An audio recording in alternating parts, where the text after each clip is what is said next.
नमस्कार साथियों, सुमंगल ज्योतिष में आपका बहुत बहुत स्वागत है। सुमंगल ज्योतिष की इस एपिसोड में हम तुलसी विवाह के विषय में आपको जानकारी देंगे, जो कि 26 नवंबर 2020 को मनाया जाएगा।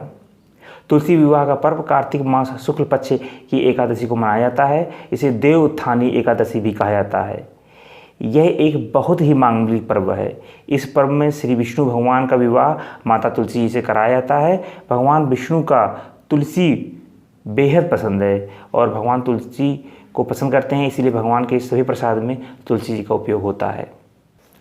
जब श्री हरि विष्णु जागते हैं तो सबसे पहले प्रार्थना तुलसी माँ की ही स्वीकार करते हैं, इसलिए तुलसी विवाह को देवबोधिनी एकादशी के देव जागरण का पवित्र मुहूर्त माना जाता है।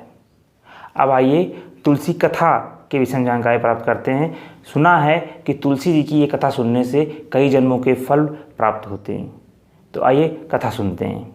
एक प्रचलित कथा के अनुसार जिन माता को हम तुलसी माता के नाम से जानते हैं, वह एक राक्षस की कन्या थी जिनका नाम वृंदा था। वृंदा राक्षस कुल में जन्मी वृंदा भगवान विष्णु की अनन्य भक्त थीं।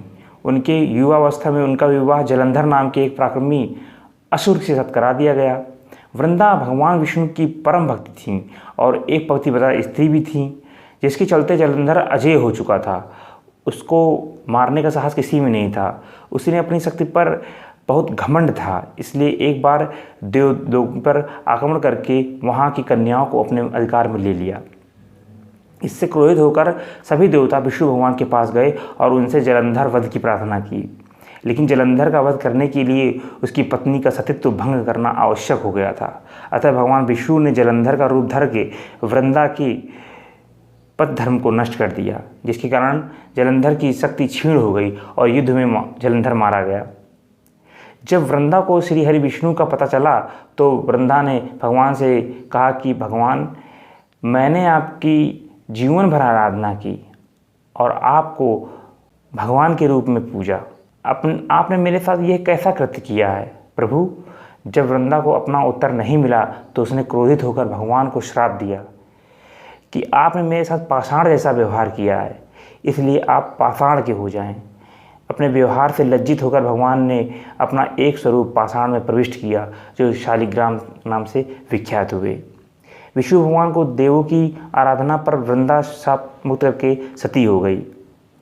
वृंदा की राख से एक पौधा निकला, जिससे विष्णु भगवान ने तुलसी नाम दिया और भगवान ने वरदान दिया कि तुलसी पत्र के बिना मैं कोई प्रसाद ग्रहण नहीं करूँगा। मेरे पाषाण रूप से तुलसी का विवाह होगा, जो तुलसी विवाह के रूप में प्रसिद्ध होगा। घर में बेटी नहीं हो तो तुलसी विवाह का पुण्य अति फलदायी माना गया है। बोला गया है कि अगर घर में बेटी नहीं है तो आप प्रतिवर्ष तुलसी विवाह करिए, उसके अनन्य फल मिलते हैं। 26 नवंबर को गुरुवार को तुलसी विवाह अपने घर में संपन्न करिए और इसके फल प्राप्त करिए। साथियों, वीडियो देखने के लिए बहुत बहुत धन्यवाद। नमस्कार।